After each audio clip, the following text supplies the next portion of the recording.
وہ لوگ جنہوں نے دونوں ہاتھوں سے 30 سال سے اس ملک کو لوٹا ہے، یہ جو دو بڑے خاندان جنہوں نے جن کی چوریوں کے اوپر کتابیں لکھی ہوئی ہیں، ایک ریمنڈ بیکر کی کتاب ہے دی وے آف دا ورلڈ، یہ زرداری اور شریف خاندان کے اوپر پورا چیپٹر لکھا ہوا ہے ان کی چوری کے اوپر کہ ملک کا کرپشن ہوتی ہے ملک کا پیسہ چوری کرنے کا، ان کی کرپشن پہ ملک کا جو انہوں نے پیسہ چوری کیا وہ کتاب ان کی کتاب میں ہے، اور اگر یہ غلط انہوں نے لکھا تو جا کے ان کے اوپر سو کریں، جس طرح میں یہ جیو اور جیو گروپ کو سو کر رہا ہوں، دبئی کے اندر بھی کر رہا ہوں، امریکہ میں بھی کر رہا ہوں، اور برطانیہ میں بھی کر رہا ہوں، کیونکہ وہاں کے قانون ایسے ہیں کہ آپ اگر کسی کے اوپر غلط چیز کریں، غلط بیانی کریں، وہاں تو وہ بڑے اسٹرکٹ قانون ہیں، تو کیوں نہیں ان کو سو کرتے؟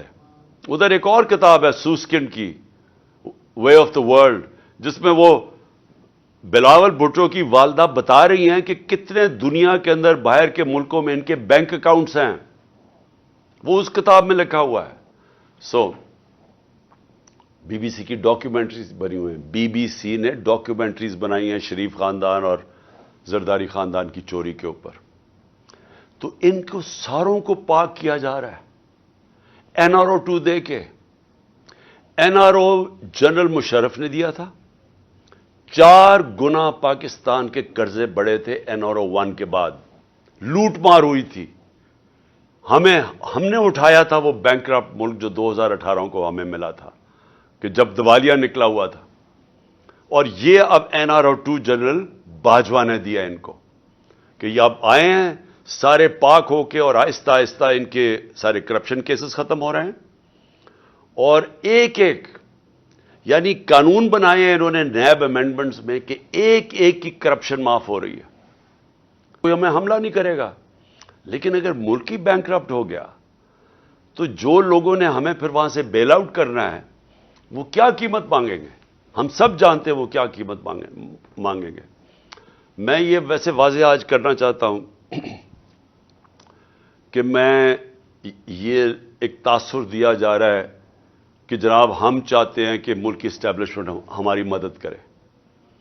یہ جب ہمارے خلاف یہ دھرنے دیے جا رہے تھے اور یہ جب کہا جا رہا تھا کہ جی ساری جو پی ڈی ایم کی جماعتیں ہیں یہ سارا وقت کہہ رہے تھے کہ جی ان کو چھوڑ کے تو ہماری مدد کریں، میں بالکل کسی سے کوئی مدد نہیں مانگ رہا، میں قطعی طور پہ یہ نہیں کہہ رہا کہ اسٹیبلشمنٹ ہماری مدد کرے، میں یہ چاہ رہا ہوں کہ اسٹیبلشمنٹ نیوٹرل ہو۔ میں اس لیے چاہ رہا ہوں اسٹیبلشمنٹ نیوٹرل ہو کہ اسٹیبلشمنٹ کا وقار اوپر جائے۔ جنرل باجوہ کے دور کے اندر اصل عوام اور اسٹیبلشمنٹ کے بیچ میں فاصلے بڑھ گئے، یہ ہمارے ملک کا نقصان۔ اس ملک کو ایک مضبوط فوج کے ادارے کی ضرورت ہے۔ میں ایک آزاد آدمی ہوں، ایک آزاد ملک میں رہنا چاہتا ہوں، میں کسی صورت یہ نہیں چاہتا کہ ہماری فوج کمزور ہو اور ہماری آزادی چلی جائے۔ اس لیے یہ پاکستان کے انٹرسٹ میں ہے کہ ہمارا فوج کا ادارہ مضبوط ہو۔ مضبوط وہ تب ہوگا جب وہ نیوٹرل ہو، وہ مداخلت نہ کرے۔ جو جنرل باجوہ کے دور کے اندر جس طرح کے بے دردی سے انہوں نے ہماری پالیٹکس کے اندر جس طرح انہوں نے کیا، میں آپ کو کہتا ہوں کہ میں نے اپنی زندگی میں جس طرح کی کھلی دشمنی ہمارے ساتھ کی گئی ان 7 مہینوں کے اندر میں نے کبھی یہ نہیں دیکھا۔ جس طرح جو ہماری حمایت کرتا تھا، میڈیا کرتا تھا، اس کے خلاف ایکشن، ہمارے لوگوں کے اوپر دھمکیاں علیحدہ، گمنام نمبر سے ٹیلی فون آ رہے ہیں اور دھمکیاں دیے جا رہے ہیں کہ عمران خان کو علیحدہ چھوڑو۔ میرے خلاف سٹیٹمنٹس لینے کی کوشش کی، لوگوں کو کہا کہ عمران خان کے خلاف سٹیٹمنٹ دو۔ یہ جو سارا توشہ خانہ کیس ہے اس کے پیچھے کون تھا؟ کون ان کو پکڑ پکڑ کے یہ لوگوں سے سٹیٹمنٹس دلوا رہا تھا؟ اور اس کے علاوہ جو ارشد شریف سے ہوا، جو اعظم سواتی سے ہوا اور ہو رہا ہے، جو شہباز گل سے ہوا، جو جمیل فاروقی سے ہوا، صرف اس لیے کہ وہ ہمارے حق میں سٹیٹمنٹس دے رہا تھا، جو ٹی وی چینل سے کیا گیا۔ کبھی میں نے آپ کو بتایا کہ میں نے جنرل مشرف کے مارشل لاء کی میں سخت خلاف تھا، اور انہوں نے مجھے میں نے جیل گیا ان کے دور میں. میں نے کبھی اس طرح کی سختی، اس طرح کی ہیومن رائٹس کی وائلیشن اس دور میں نہیں دیکھی تھی جو میں نے اس جنرل باجوہ کے اس دور میں دیکھی. اور مجھے افسوس سے کہنا پڑتا ہے کہ جس طرح کی انہوں نے ہمارے ساتھ سختیاں کی، ایک وہ پارٹی جو کہ پاکستان کی فیڈرل پارٹی ہے، سب سے بڑی پارٹی ہے پاکستان کی اس وقت، میں یہ آگوں کہ پاکستان کی تاریخ میں سب سے بڑی فیڈرل پارٹی ہے. ذوالفقار علی بھٹو کی پیپلز پارٹی بھی اس طرح سارے پاکستان میں نہیں تھی جو آج تحریک انصاف ہے. ایک نیشنل لیول کی پارٹی ہے. ہمیں کمزور کرنے کی کوشش کی. اور تو چھوڑے جو کہ جس طرح انہوں نے اعظم سواتی سے کیا ہے، مجھے تو حیرت ہوتی ہے کہ کیسے کسی ایک سینیٹر، ایک وہ شہری جو باہر کمائی کر کے پاکستان اپنا پیسہ لے کے آتا ہے، کیسے اسے صرف ایک ٹویٹ کے اوپر، کیا ٹویٹ یہ اس نے کی کہ جنرل مشرف نے NRO 2 دیا؟ سارا پاکستان جانتا ہے کہ جنرل مشرف نے جنرل باجوہ نے NRO 2 دیا، مشرف نے NRO 1 دیا، سب کو پتا ہے. ہمیں کئی دفعہ انہوں نے کہا جب ہم گورنمنٹ میں تھے کہ جی چھوڑ دیں احتساب کو، چھوڑ دیں اقتصادیات کے اوپر کانسنٹریٹ کرو، اکانومی پہ کانسنٹریٹ کریں، احتساب کو بھول جائیں. ہمیں فیٹف کے اندر ان کی طرف سے آئی ریکویسٹ کہ جناب فیٹف میں ان کو NRO 2 دے دو، یہ اپوزیشن کو. تو ہمیں تو پتہ ہے کہ NRO 2 کس نے دیا. تو اگر اعظم سواتی نے یہ ایک ٹویٹ کر ہی دی، یہ اس کی اتنی بڑی سزا تھی کہ اس کو پہلے پوتوں اور پوتیوں کے سامنے گھر میں 3 بجے گھس کے مارا گیا، پھر اس کو ننگا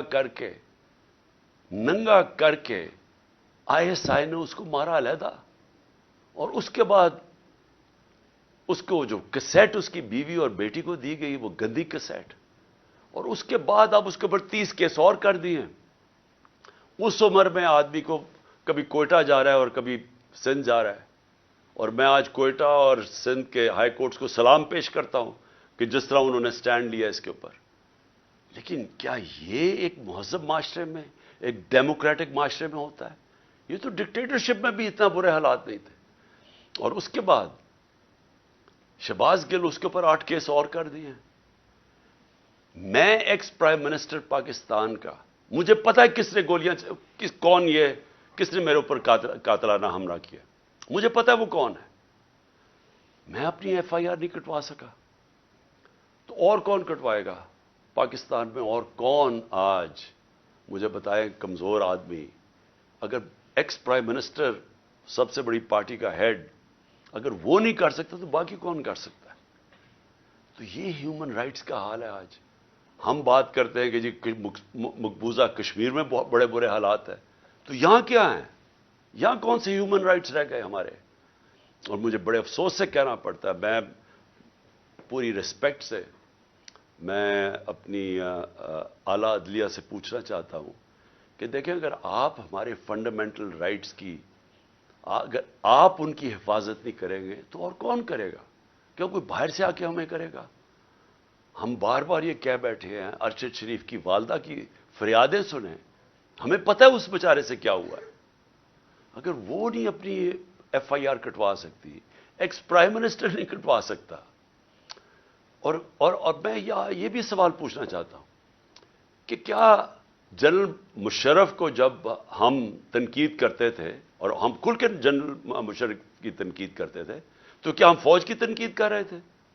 سب کو پتا تھا کہ جنرل مشرف کی ہم تنقید کر رہے ہیں، ہم فوج کی نہیں. قوم فوج کو پیار کرتی ہے، کیونکہ قوم کو پتہ ہے کہ ہمیں وہ آزاد رکھنے والی ہماری فوج ہے. تو آج اگر میں جنرل باجوہ کی جو بھی تنقید کرتا ہے، جنرل باجوہ نے وہ پاکستان سے کیا جو دشمن نہ کر سکے. 7 مہینے کے اندر وہ اکانومی جو اپنی 17 سال کے بعد بہترین پرفارمنس دے رہی تھی، اس کو آج اس نے زمین پہ ڈال دیا ہے.